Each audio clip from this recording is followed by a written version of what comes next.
Hi. ഇന്ന് എൻ്റെ കൂടെ ഒരു ഗസ്റ്റ് ഉണ്ട്. ഗസ്റ്റ് ഒന്നും പറയാൻ പറ്റില്ല, അതിന്റെ കാര്യം ഒന്ന് ഡീറ്റെയിൽ ആയിട്ട് ഞാൻ പറയും. ആദ്യം അതിലേക്ക് വരുന്നതിന് മുമ്പ് ഒരു മാസ് ഇൻട്രോ ഇടാണ്ട്. ഇൻട്രോ ഇതാണ്. ഞാനൊരു 10-26 വർഷം മുന്നെയാണ് KL മോഹനവർമ്മയുടെ ഓഹരി എന്ന് പറയുന്ന പുസ്തകം ഞാൻ വായിച്ചത്. അപ്പൊ ഈ ഒരു പുസ്തകം വായിച്ച ആ കാലഘട്ടം തൊട്ട് എനിക്ക് അപ്പോഴേ എനിക്ക് എൻ്റെ ഒരു ബിസിനസ്സുകാരനാവണമെന്നായിരുന്നു ആഗ്രഹം. പക്ഷെ ഈ ഒരു പുസ്തകം വായിച്ചതോടുകൂടി എനിക്ക് ട്രേഡിങ് പഠിക്കണമെന്ന് ഭയങ്കര ആഗ്രഹം തോന്നി. അത് പഠിക്കാൻ്റെ പല വഴി ഞാൻ നോക്കി.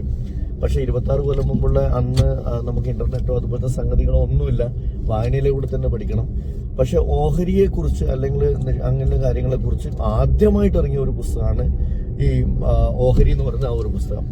അപ്പൊ അതുകൊണ്ട് തന്നെ അതിന് തുമ്പും വാലും ഇല്ലാതെ പോയി കുറെ കാലം. പിന്നെ എന്താ വേണ്ടത്, റേഡിയോയിൽ കേൾക്കുന്നത് മാത്രമേ ഉള്ളൂ. സെൻസെക്സിൽ നിന്ന് ഇത്ര കയറി ഇത്ര ഇറങ്ങി എന്നുള്ളത് അത് മാത്രമായിരുന്നു ഞാൻ ശ്രദ്ധിച്ചത്. പക്ഷെ വർഷങ്ങൾക്ക് ശേഷം ഞാനൊരു ട്രേഡിങ് സ്റ്റാർട്ട് ചെയ്യാൻ വേണ്ടിയിട്ട് ഞാനൊരു ഷെയർ ബ്രോക്കിംഗ് കമ്പനിയായിട്ട് കോൺടാക്ട് ചെയ്തു. പക്ഷെ അവരന്ന് എന്നോട് ഇടപെട്ട രീതി എനിക്കൊരു ഇൻസൾട്ടിങ് ആയിട്ട് ഫീൽ ചെയ്തുകൊണ്ട് പിന്നെ ഞാൻ ആ ഭാഗത്ത് പോയില്ല. അപ്പോൾ അത് കഴിഞ്ഞതിന് ശേഷം ഞാൻ സീരിയസ് ആയിട്ട് പഠിച്ചുകൊണ്ടിരിക്കുന്നുണ്ടായിരുന്നു. അപ്പോൾ പൊറിഞ്ചു വെളിയത്തിനെ പോലുള്ള ആൾക്കാരൊക്കെ നന്നായിട്ട് ഫോളോ ചെയ്യുന്നുണ്ടായിരുന്നു. ഒരുപാട് പേരുണ്ട്, ഇപ്പോൾ യൂട്യൂബിലൊക്കെ ഒരുപാട് ആൾക്കാരുണ്ട്. അപ്പോൾ അതിനെ പറ്റിയൊക്കെ പഠിച്ചുകൊണ്ടിരിക്കുന്നുണ്ടായിരുന്നു. പക്ഷെ വളരെ സീരിയസ് ആയി ഇത് ചെയ്യണമെന്ന് ഞാൻ ചെയ്യാനായിട്ട് ട്രേഡിങ് ചെയ്യാനായിട്ട് ഇറങ്ങി തിരിച്ചത് ഇദ്ദേഹത്തിന്റെ സഹായത്തോടു കൂടിയാണ്. അരുൺ എന്നാണ് ഇദ്ദേഹത്തിന്റെ പേര്. കണ്ണൂരിൽ തന്നെയാണ്. കണ്ണൂര് തളിപ്പറമ്പ് ശ്രീകണ്ഠപുരത്തിനടുത്താണ് അദ്ദേഹത്തിന്റെ വീട്. അപ്പോ പുള്ളി എനിക്ക് വളരെ നല്ല രീതിയിൽ ഇതിനെക്കുറിച്ച് വിശദീകരിച്ചു തന്നു. പക്ഷെ ഇത് പഠിച്ചുകൊണ്ടിരിക്കുന്ന സമയത്ത് എനിക്കൊരു കാര്യം തോന്നി.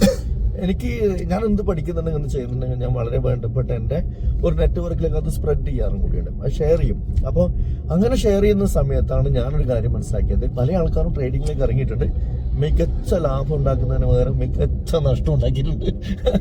അപ്പോൾ അതിനുശേഷം അവരെ പരിപാടി കെട്ടിപ്പൂട്ടി വെച്ചതായിട്ടാണ് അറിയുന്നത്. അപ്പൊ ഞാനതിന്റെ അവരുടെ ഈ നഷ്ടം ഉണ്ടാവേണ്ട സാധ്യത എന്ന് വെച്ചാൽ പലപ്പോഴും അതിന് പല കാരണങ്ങളുണ്ടാവും. ഓക്കെ, അപ്പോ നമുക്ക് നഷ്ടം ഒഴിവാക്കുക എന്നുള്ളതാണല്ലോ, പ്രോഫിറ്റ് ഉണ്ടാക്കുക എന്നുള്ളതാണല്ലോ ബിസിനസിന്റെ വിജയം.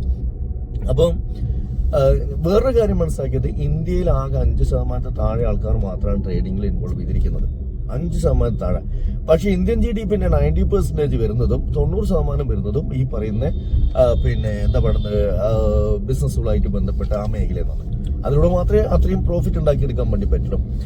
എന്ന് വെച്ച് കഴിഞ്ഞാൽ അതായത് ഇന്ത്യനെ പലപ്പോഴും ഭരിക്കുന്ന കോർപ്പറേറ്റുകളാണ് നമ്മൾ നാളെ 40 വട്ടം കേൾക്കുന്ന.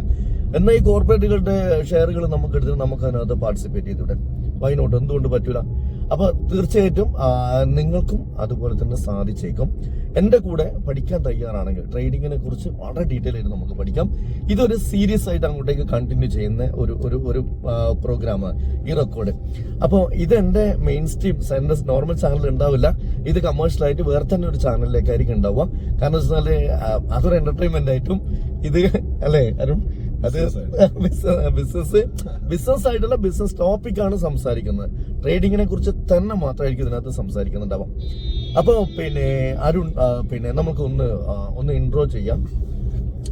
സ്റ്റോക്ക് മാർക്കറ്റിനെ സംബന്ധിച്ചിടത്തോളം ഒരു എൻട്രി ചെയ്യാൻ വളരെ സിമ്പിൾ ആണ്. നമ്മളൊരു ഡിമാറ്റ് അക്കൗണ്ട് സ്റ്റാർട്ട് ചെയ്യുന്നു, നമ്മൾ ക്യാഷ് ഇൻവെസ്റ്റ് ചെയ്യുന്നു, ട്രേഡ് ചെയ്യുന്നു. പക്ഷെ അതിനേക്കാൾ ഉപരി നിരവധി കാര്യങ്ങൾ, ഇപ്പോൾ നിങ്ങൾ പറഞ്ഞതുപോലെ നോളജ് മാത്രമല്ല, നോളജ് എന്ന് പറയുന്നതിനൊരു 25% മാത്രമാണ് ഇതിൽ പങ്കുള്ളത്. അതിനേക്കാൾ ഉപരി ഈ ഓഹരി വിപണിയിൽ നമ്മൾ വിജയിക്കണമെങ്കിൽ നമ്മളെ സംബന്ധിച്ചിടത്തോളം നമുക്ക്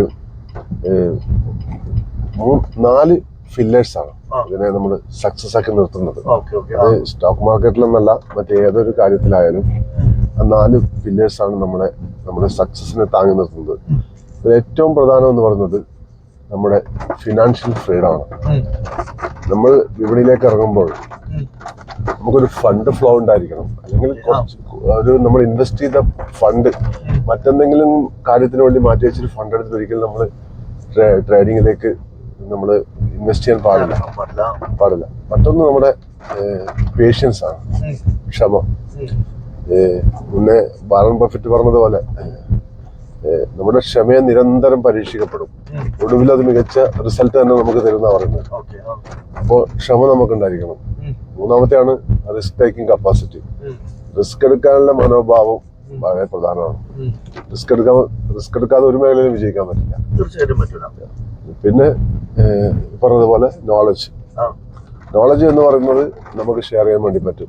നിങ്ങൾക്ക് അറിയാത്ത കാര്യങ്ങൾ എനിക്കറിയാത്ത കാര്യങ്ങൾ നമുക്ക് അങ്ങോട്ടും ഇങ്ങോട്ടും ഷെയർ ചെയ്യാൻ വേണ്ടി പറ്റും.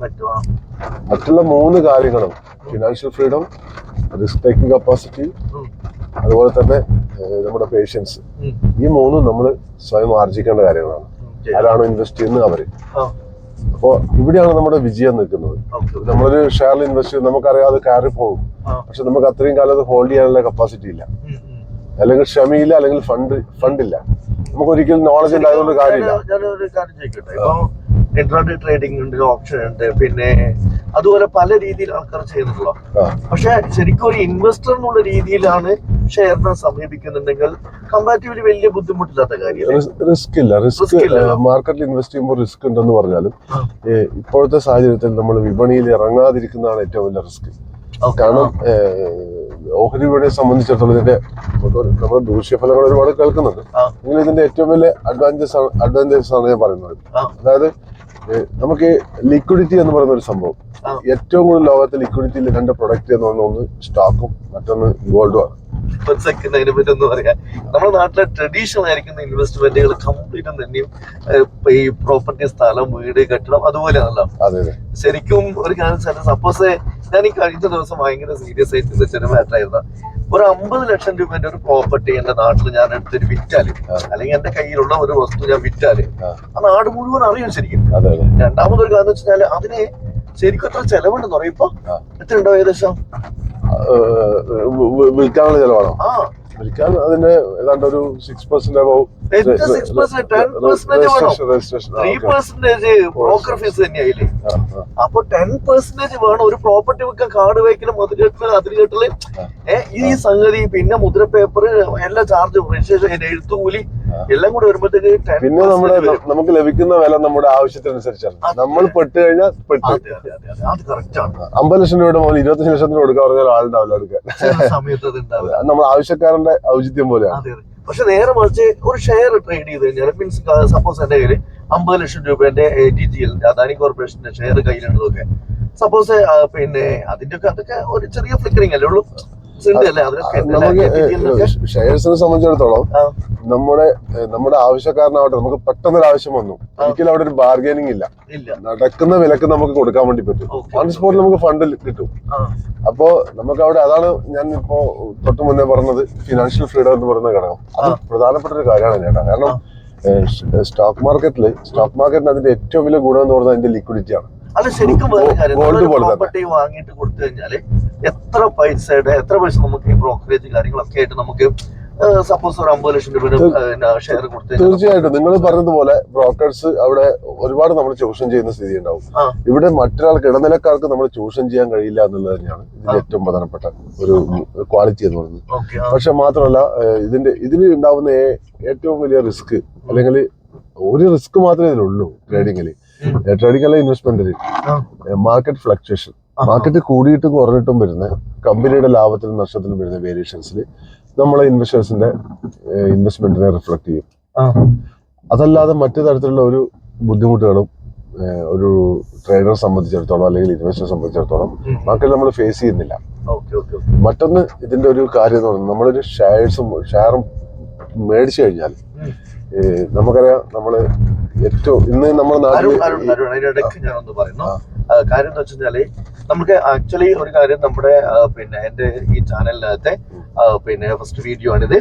അപ്പോ പിന്നെ ഞാൻ ഇതിനെ ഒന്ന് ബ്രേക്ക് ചെയ്യുന്നതെന്ന് വെച്ചാല്, നമുക്ക് ഒരു 10 മിനിറ്റ് വീഡിയോ ആണ് ഞാൻ ഉദ്ദേശിക്കുന്നത്. അതാകുമ്പോൾ ആൾക്കാർക്ക് വളരെ എളുപ്പത്തിൽ കാണാനും കേൾക്കാനും മനസ്സിലാക്കാനും ഒക്കെ പറ്റും. ഒരു സെഷൻ എന്ന് പറയുമ്പോ നമുക്ക് ഈ 10-30 വയസ്സെല്ലാം കഴിഞ്ഞ് കഴിഞ്ഞാൽ ചെറിയ കുട്ടികളെ പോലെ ഗ്രാഫിംഗ് സെഷൻ നമുക്ക് ഉണ്ടാവില്ല, സമയം ഉണ്ടാവില്ല. അപ്പൊ ഞാൻ ഒന്ന് പറഞ്ഞു വെച്ചാല്, നമുക്ക് ഇന്നത്തെ ഈ ഒരു സെഷൻ, ഈ ഒരു ഇൻട്രോഡ് കൂടെ ബ്രേക്ക് ചെയ്യാം. ഒരു കാരണം വെച്ചാൽ നമുക്ക് ഇതേ രീതിയിൽ തന്നെ കണ്ടിന്യൂ ചെയ്യണം ഈ ഒരു സെഷൻ. അപ്പോ പിന്നെ അടുത്ത പിന്നെ ഇതിന്റെ അടുത്ത ക്ലാസ് അല്ലെങ്കിൽ അടുത്ത ഒരു പ്രോഗ്രാം തൊട്ടടുത്ത ദിവസം നമുക്ക് ബ്രോഡ്കാസ്റ്റ് ചെയ്യാം അല്ലെങ്കിൽ പോസ്റ്റ് ചെയ്യാം. അപ്പൊ ഇന്ന് നമുക്ക് ഇത്രയും മതി. തീർച്ചയായിട്ടും നമ്മുടെ ചാനൽ സബ്സ്ക്രൈബ് ചെയ്യാം. അതുപോലെ തന്നെ ഒരു കാര്യം വെച്ചാൽ, ട്രേഡിംഗ് സീരിയസ് ആയി പഠിക്കാൻ ആഗ്രഹിക്കുന്ന ആൾക്കാർ, ഇതിനകത്ത് ലൂസേഴ്സിന്റെ ഒരു ആവശ്യമില്ല. കാരണം ഇതിനകത്ത് ഇതൊരു എന്റർടൈൻമെന്റേ ഇല്ല. ഇതിനകത്ത് കണ്ട മഹാ ബോറടിക്കുന്ന സബ്ജക്ട്. നമ്മൾ അടുത്ത 1-2 എപ്പിസോഡുകൾക്ക് ശേഷം ട്രേഡിങ്ങിന്റെ അതിപ്രധാനമായ സീക്രട്ട് നമ്മൾ ഇതിൽ കൂടി ഷെയർ ചെയ്യുന്നതായിരിക്കും. ജസ്റ്റ് ഒരു ഇൻട്രൊഡക്ഷൻ മാത്രമാണ്. സീക്രട്ട് ഇന്നുവരെ ആരും പറയാത്ത ചില കാര്യങ്ങളുണ്ട് മാർക്കറ്റിൽ എങ്ങനെ ഒരു മികച്ച ഇൻവെസ്റ്റർ ആവും. നമുക്ക് പാചകം അതുപോലെ തന്നെ ട്രേഡിംഗ് ഒക്കെ എല്ലാവർക്കും ചെയ്ത് കാണിച്ചു കൊടുക്കാൻ പറ്റും. പക്ഷെ ഒരാളെ പഠിപ്പിച്ചെടുക്കുക വളരെ സങ്കീർണമായ ഒരു കാര്യമാണ്. എങ്കിലും ഇതിന്റെ മർമ്മപ്രധാനമായിട്ടുള്ള ചില സീക്രട്ടുകൾ ഞങ്ങൾ ഈ വീഡിയോയിൽ കൂടി ഷെയർ ചെയ്യുന്നതായിരിക്കും. അപ്പൊ രഹസ്യങ്ങൾക്കൊക്കെ തയ്യാറാവുക. രഹസ്യങ്ങൾ നിങ്ങൾക്കും പഠിച്ചെടുക്കാൻ വേണ്ടി പറ്റും. അപ്പോ തീർച്ചയായിട്ടും ഫോളോവേഴ്സ് ആവാം. അപ്പോ ഓക്കെ, ബൈ ബൈ.